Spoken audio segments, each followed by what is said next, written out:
크게 아멘으로 화답합니다. 할렐루야. 따라하시겠습니다. 돌이키는 자의 능력, 돌이키는 자의 능력이라는 제목으로 말씀 전합니다. 복귀라는 것이 있습니다. 다시 복자 바둑기자입니다. 복귀. 바둑, 장기, 체스 등의 대국이 끝난 뒤 두 기사가 하는 것입니다. 해당 대국을 처음부터 순서대로 다시 두어 보아 재연하는 것입니다. 대국의 내용을 연구, 검토하는 것입니다. 그것이 왜 중요합니까? 그것은 본인의 실력을 높이는 데 큰 도움이 되기 때문입니다. 공부할 때 오답 노트를 만드는 것은 복기와 같은 개념입니다. 계속해서 틀린 부분을 복습합니다. 그 후 유사한 문항이 나왔을 때 같은 실수를 반복하지 않게 됩니다. 이처럼 이전 잘못을 겸허히 반성하는 것이 복기와 오답 노트의 주 목적입니다. 이것은 피상적으로 인식하고 끝나는 것이 아닙니다. 그 목적은 몸으로 체화하는 것입니다. 실제로 복기에서 자신이 잘못한 부분을 계속해서 지적한다고 합니다.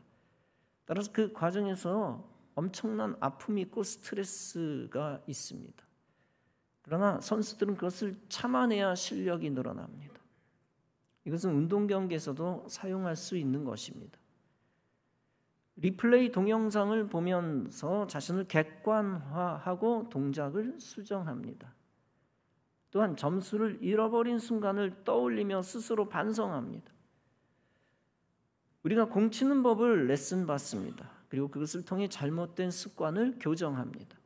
가장 좋은 방법은 인류 선수들의 폼을 따라하는 것입니다. 그 후 스스로 자신과 약속을 합니다. 나는 경기 중 아무개 선수처럼 쳐야 되겠다. 스스로와 약속을 하죠. 그러나 막상 경기에 들어가면 자신과 약속을 어깁니다. 왜냐하면 뿌리 깊은 악습 때문입니다. 경기 후 반성하며 복기에 들어갑니다. 즉 공을 잘못 쳐 실수한 것을 곱씹으며 반성합니다. 자신과 약속을 어긴 것을 다시 떠올리며 고치고 새결심합니다. 그 새결심한 것을 실천하면 점수가 올라갈 확률이 높습니다. 반대로 그 새결심한 것을 또 실천 못하면 악습에 굴복하면 점수는 여전히 안 올라갑니다. 따라서 엄밀하게 따지면 경기는 상대 선수와의 싸움이 아닙니다. 경기는 상대 선수와 싸우기 전 나의 옛 습관과 싸우는 것입니다. 나와의 싸움에서 먼저 이기면 상대 선수를 이길 가능성이 높아집니다.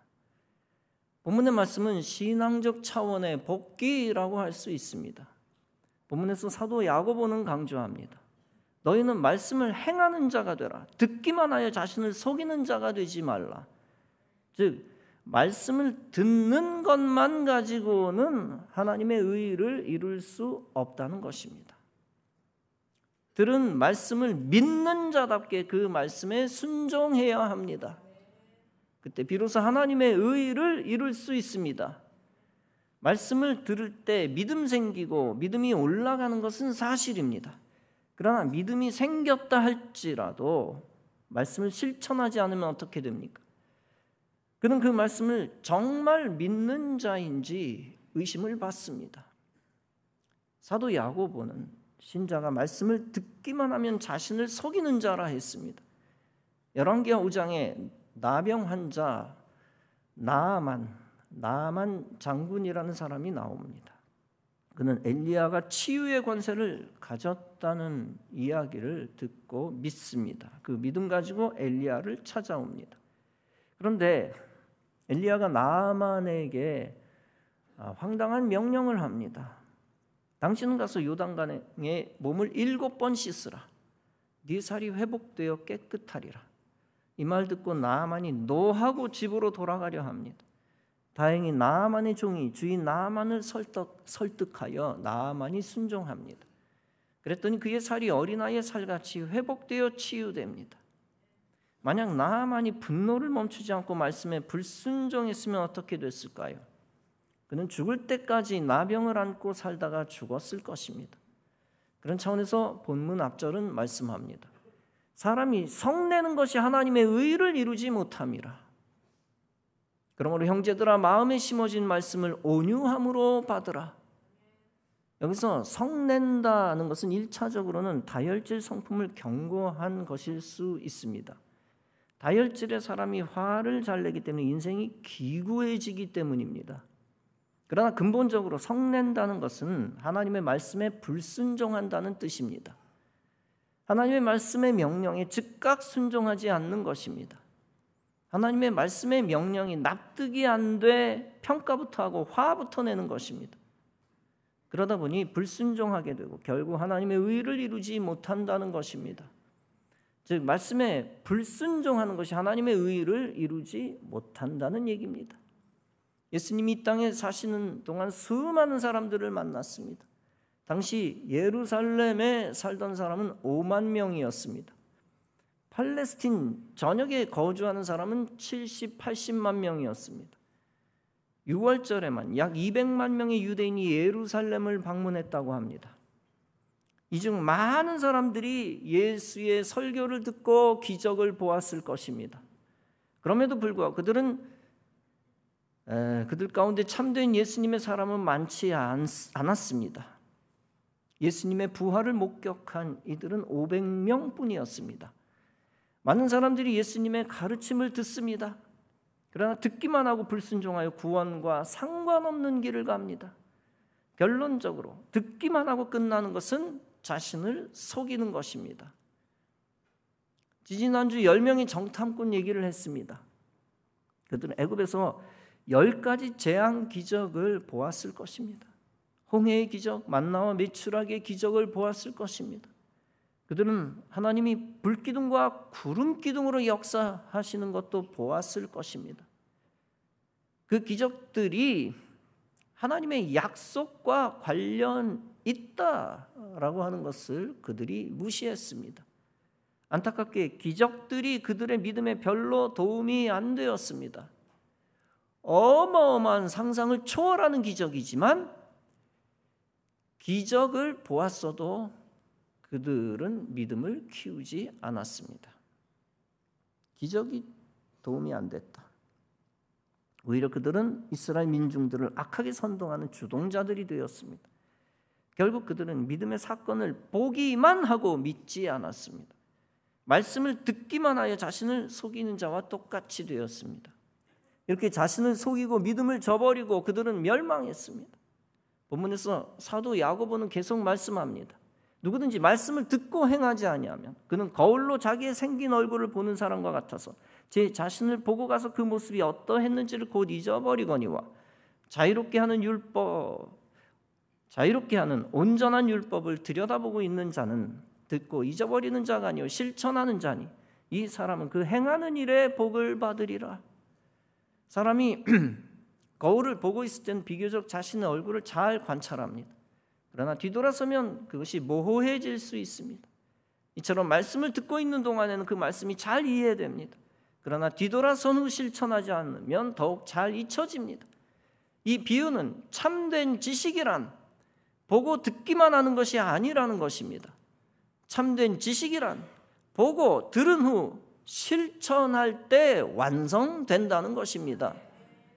각 가정이나 사업장이나 교회에 소화기가 있습니다. 그런데 화재가 났을 때 당황하여 소화기의 위치를 모른다면 어떻게 될까요? 집은 홀랑다타게 되고 겨우 목숨만 건지면 그나마 다행입니다. 반대로 소화기의 위치를 정확히 알면 일단 유익합니다. 불이 번지기 전 초기에 진화하여 자신의 재산과 생명을 완벽하게 보호합니다. 평소에 소화기의 위치를 알고 있다는 건 아는 게 아닙니다. 화재가 났을 때 즉시 그것을 손에 넣었을 때 진정 아는 것입니다. 참 지식은 머릿속으로만 안다고 자부하는 것이 아닙니다. 참 지식은 손과 발까지 연결이 되어야 참 정보요 지식입니다. 야고보서 2장은 말씀합니다. 내 형제들아, 만일 사람이 믿음이 있노라 하고 행함이 없으면 무슨 유익이 있으리요? 그 믿음이 능히 자기를 구원하겠느냐? 영혼 없는 몸이 죽은 것 같이 행함이 없는 믿음은 죽은 것이니라. 참된 지식은 실천이듯 참된 믿음은 행함입니다. 즉 행함으로 증명된 믿음입니다. 이때 행함이란 말씀에 순종하며 희생을 각오하는 믿음입니다. 존 맥스웰이라는 유명한 미국의 목사님이 있었습니다. 그는 미국의 교회들을 성장시키는 데 크게 기여했습니다. 그는 교회 지도자들을 위한 세미나를 많이 했습니다.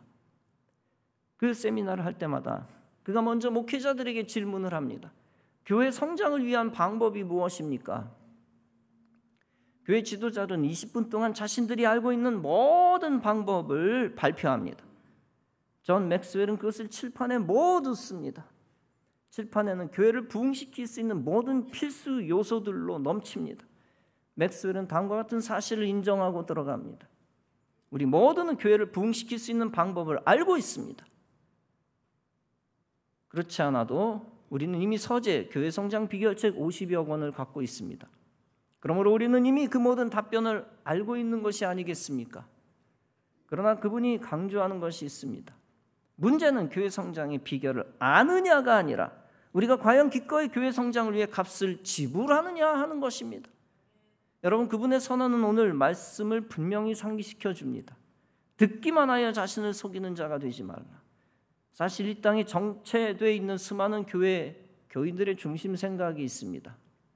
그것은 교회는 목회자와 장로님들이 성장시켜 준다는 생각입니다.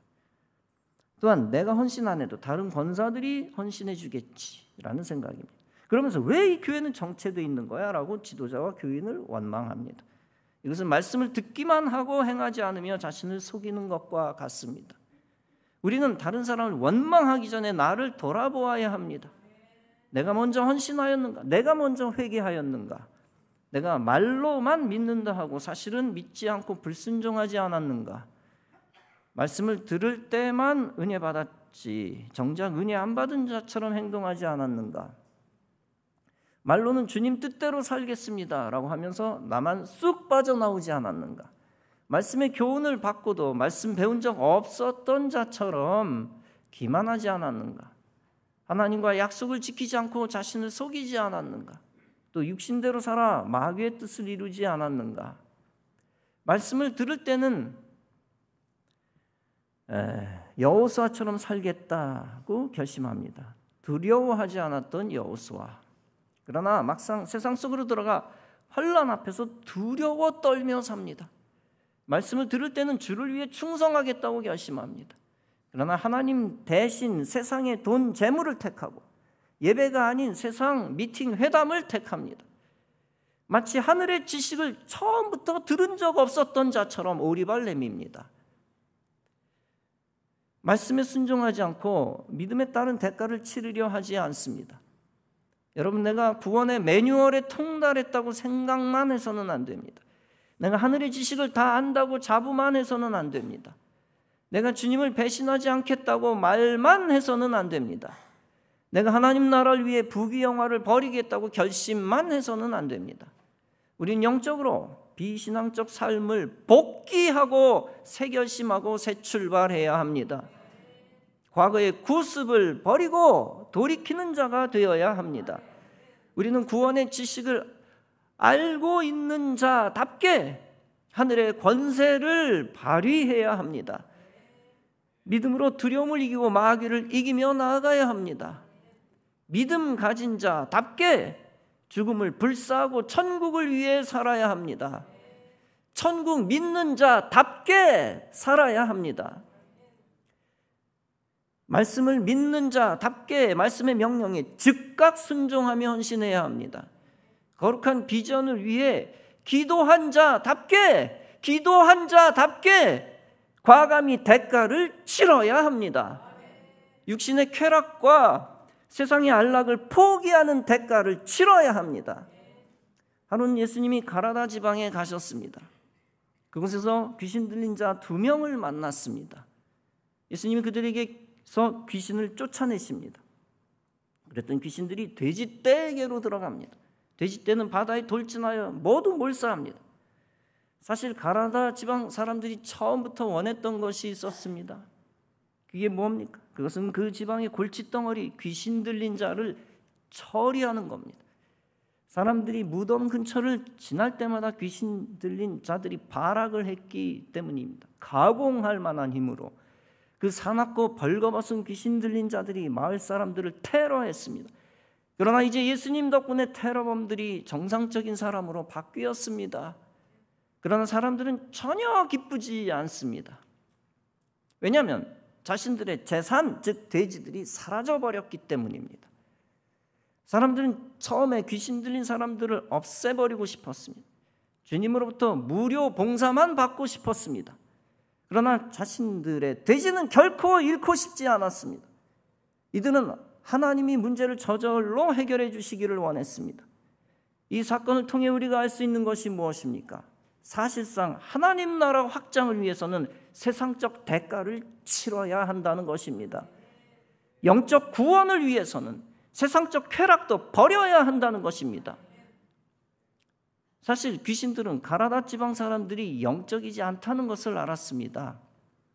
따라서 그 지방에 오래 버티고 남아있기를 원했습니다. 그 지방 사람들은 귀신들의 좋은 사냥감, 먹잇감, 밥이었습니다. 그들에게 필요한 것은 대가를 치를 줄 아는 믿음이었습니다. 그들에게 믿음이 요구되었습니다. 더 위대한 목적을 위해 인간적 손해를 감수하는 믿음입니다. 위대한 믿음에 합당한 헌신이었습니다. 그러나 그들에게는 실천하는 믿음, 헌신하는 믿음이 없었습니다. 그래서 영적 문제가 해결된 다음 예수님을 쫓아냈습니다. 즉 그들에게는 구원에 합당한 믿음이 없었던 것입니다. 그동안 예수님의 기적들을 보아왔지만 본래 본 것이 믿음이 아니었습니다. 실제 자기 동네에서 예수님이 직접 일으키신 기적도 그들이 보았습니다. 그러나 사실상 그들은 하늘에 속한 자가 아니라 땅에 속한 자였습니다. 사실상 그들에게는 믿음이 없었고 당연히 믿음의 헌신도 없었습니다. 여러분, 참 믿음은 말씀을 듣거나 기적을 보고 끝나는 것이 아닙니다. 그 말씀을 듣고 기적을 보고 순종하고 돌이키는 데까지 나아가는 것입니다. 땅의 가치를 버리고 하늘 가치를 붙드는 데까지 나아가는 것입니다. 재산, 돼지를 버리고 하늘 가치를, 영생을 붙드는 것입니다.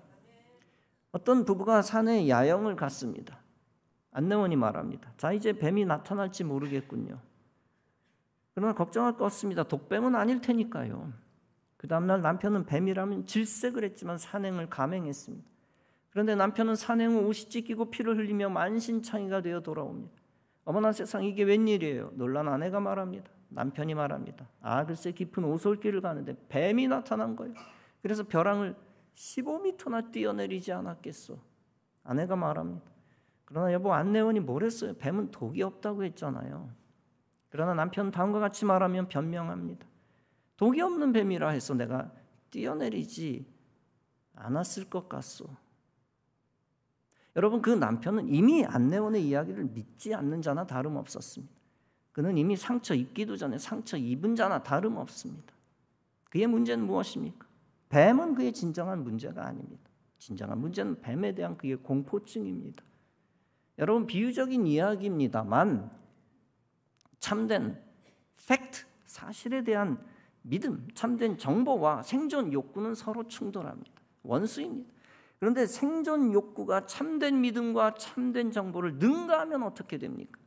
도리어 생존이 위협받는 불상사가 생깁니다. 아는 것과 아는 것대로 움직이는 것은 사실상 하나가 되어야 합니다.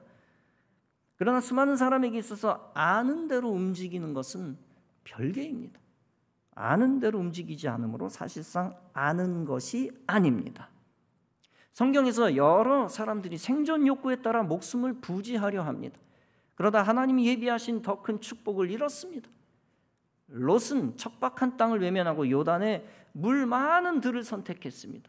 그런 선택을 한 이유는 사실상 롯에게 믿음이 없었기 때문입니다. 하늘 가치보다 땅의 가치에 목숨을 걸었기 때문입니다. 그러나 훗날 그는 자신의 가족을 잃었습니다.